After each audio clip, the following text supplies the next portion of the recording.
The Philadelphia 76ers situation is an absolute mess. I mean, this is crazy what is going on. Setting aside the way that they're playing on the basketball court and the inability to win games that they have going on right now, I believe they're 2-12, which is insane for a team that's supposed to be a contender, at least on paper. We have drama coming out as well. So we're going to cover that here today. But first, make sure you subscribe here to the Basketball Bulletin, our fast-growing 100% independent basketball channel. It felt kind of weird doing that because Trev typically does that part. So anyway, we're going to cover this. So if you guys didn't see it a few days ago, there was a team only meeting and it came out what the contents of that were. Basically like Tyrese Maxey calling out Joel, telling him that he needs to be on time. We covered all of that in a previous video that we did. And it's just a lot of, it's the situation, the typical situation where when you're losing and you're not supposed to be losing and you can't stop the bleeding basically, and things start to fall apart at the seams with the cohesion on the court, these guys off the court, like their chemistry isn't there. They're not getting along, I'm sure. But that's the case where also oftentimes people say winning solves everything, but they can't seem to figure out how to do that either. It's extremely weird, but nonetheless, it's one of those situations. So Joel Embiid responded. By the way, I'm not going to cover it in this video, but there has been some podcast stuff talking about that meeting as well. We're going to briefly talk about Patrick Beverley, of all people, commenting on it. But PG, you know, he has his own show. He covered it as well. One of the posts I saw from him, I didn't get to watch the show, admittedly, was that he said he has no idea how Shams got that story. Joel talks a little bit about that too. But the point is that these guys are jumping on their podcasts and covering it. Leave that to us. Let us do it. No, in all seriousness, let's go ahead and dive in. So Joel, per Gina Mizell, says Joel Embiid, when asked about the details that emerged from Monday's team meeting, whoever leaked that is a real piece of crap. But even then, we talked about a lot of things. I don't want to get into the details, but the whole thing probably took 30 seconds. It's kind of weird. How did you talk about a lot of things in 30 seconds, Joel? I don't know. Maybe he's saying the Tyrese Maxey Joel bit was 30 seconds. Maybe. I don't really know. But there's a few different comments that he has in here. But before we proceed, make sure you hit that thumbs up. It's free. It takes just a second to do. Let's get this video up and going in the algorithm. The like goal for today is 350 likes. Make sure you do that. I'd appreciate it. Also, remember, subscribe. About 80% of our viewers are not subscribed. So make sure you stick around for more content as we cover the entire league, drama, trades. Otherwise, we're going to jump on it. So make sure you stay around. All right. Joel says, I'm the reason for everything. Ooh. Oh, my goodness. Let's see what the context is there. We talked about a lot of things during the meeting. Embiid said following the Sixers' Wednesday loss to the Grizzlies, I don't want to get into the details, but that whole thing with Maxey, oh, there it is, probably took 30 seconds. But then again, it's Joel Embiid, so we've got to make everything blow it out of proportion. It's whatever. I'll take it all in. I'm the reason for everything, so I'll take the blame for everything. My reply to this is, I mean, Joel, I get it. I get what you're trying to say. You know, I get it. But at the same time, you are their 1A superstar, former MVP. You are the guy that they're going to depend on if they have any hopes of doing anything. So obviously, if you're not there, you're not available, you're not even on time to team events, that's going to create some problems on and off the court. Obviously, for the on-court piece, if you're not playing, you're not healthy, that's going to be a problem for these guys. Setting aside the fact that other star players have not been available too, so I do want to throw that out there. But it starts and it ends with Joel Embiid. He is the fulcrum for this team. This team does nothing without Embiid out there. And I think in terms of the off-court piece, you know, he says, okay, let's not blow that out of proportion.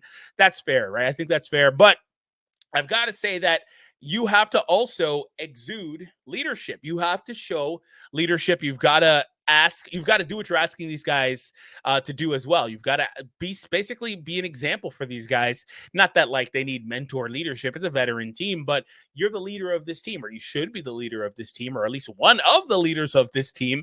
And you've got to act with leadership in mind. So I don't know. It's kind of weird, but like I said, if he's going to say that it was only about 30 seconds that they had that talk, then fine, right? It doesn't have to be some big blown out of proportion thing, which is his argument in this post. So what do you guys think about that? Post down below. There's more, though. There's more. Don't go anywhere. All right. Even in the immediate aftermath of Monday's meeting, which followed the Sixers' loss at the Miami Heat, Embiid walked over to Maxey for a quick talk during the period where reporters were present. That's the relationship we have. Nothing malicious. Embiid said, I like when people are telling me what I'm not doing good and what I need to do better, even though the tardiness maybe happened once or twice when I wasn't playing. So, okay, yeah, I mean, that's fair. So I have heard that these guys have, like these two specifically, have really good chemistry, and that's awesome. And I do like that Maxey feels confident and comfortable enough walking up to Embiid, especially because Maxey's been on a couple of year rapid ascent here. He's not like somebody that's super established or anything like that. He's still making himself a name out there. But he is obviously one of their star players, so keep that in mind. But I do like that he feels confident and comfortable enough to go up to Embiid and say, hey, we need this from you. Hey, you're not doing this, right? I do think it's interesting that, he's kind of like deflecting here. I don't want to read too deep into it, so I won't. But he's like, it only happened once or twice, but sure, I like when people are kind of getting, the way I kind of read it. It's one of those things where it's like it's just words on a screen. So since I'm not hearing it, you got to be careful with how you interpret things, right? Because maybe this has happened to you, but it's happened to me where I'll send a text and I don't intend for it to be malicious, or I don't have an attitude with somebody, but they can perceive it that way based on the way they read your words. And so maybe that's kind of what I'm doing here, but alas, I don't want to read too deep into it. All right. Tony Jones, among other things, Embiid took accountability for being late and told the media that he plans to improve. I need to do better. I need to be perfect. I need to be on point, which I'm going to do. All right. So that's all anybody's asking for from what we hear about this meeting. And that's fine. You don't have to be perfect. Nobody is perfect. Nobody's expecting you to be perfect, I'd imagine. But I do think if there are concerns, once or twice or otherwise, you need to be able to do these things. And I'm sure they talked about a host of things, like Embiid said previously in the video. I'm sure they talked about a host of things.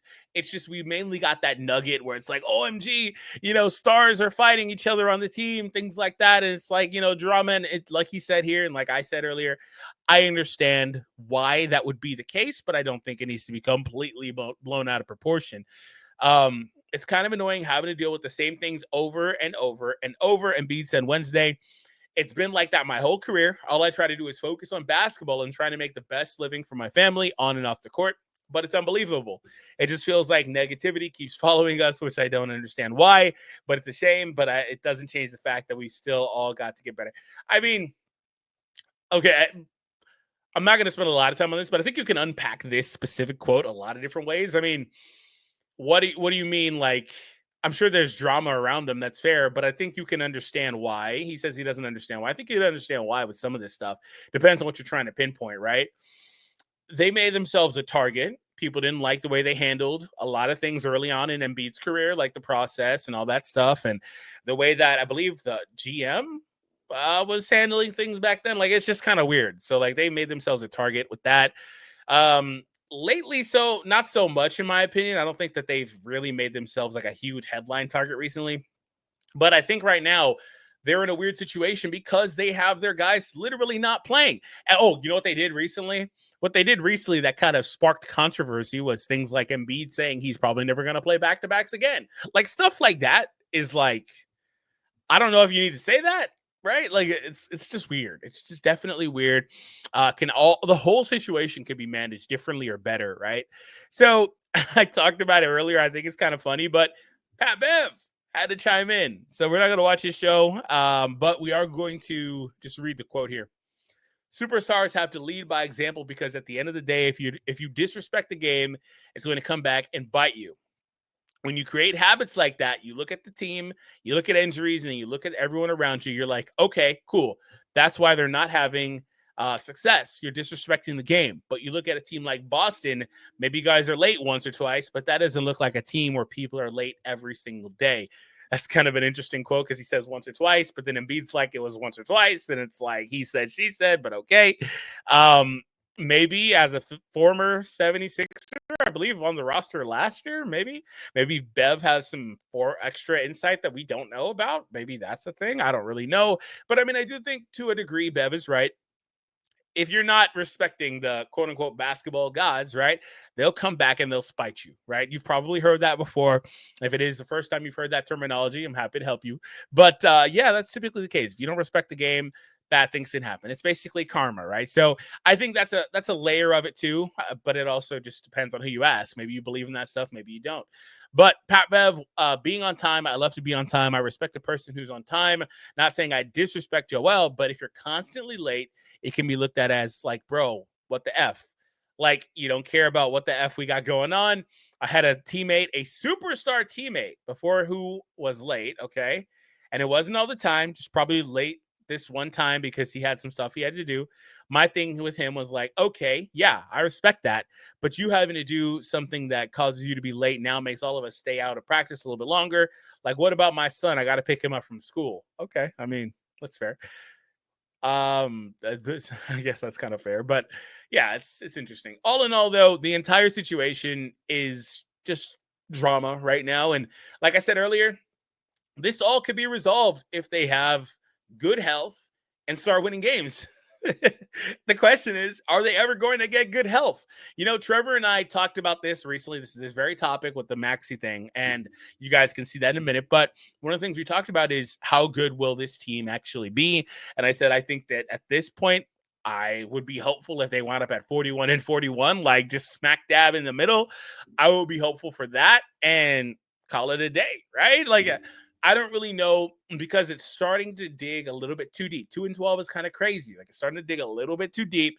I don't really know how much of a opportunity they're going to have. But again, there's still a lot of games left, right?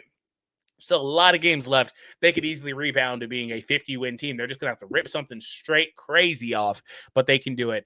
They're going to need to get out there. They're going to need to be healthy. They're going to need to perform, and they're going to need to be out there winning these games, most importantly. And that's just not been able to happen for them so far.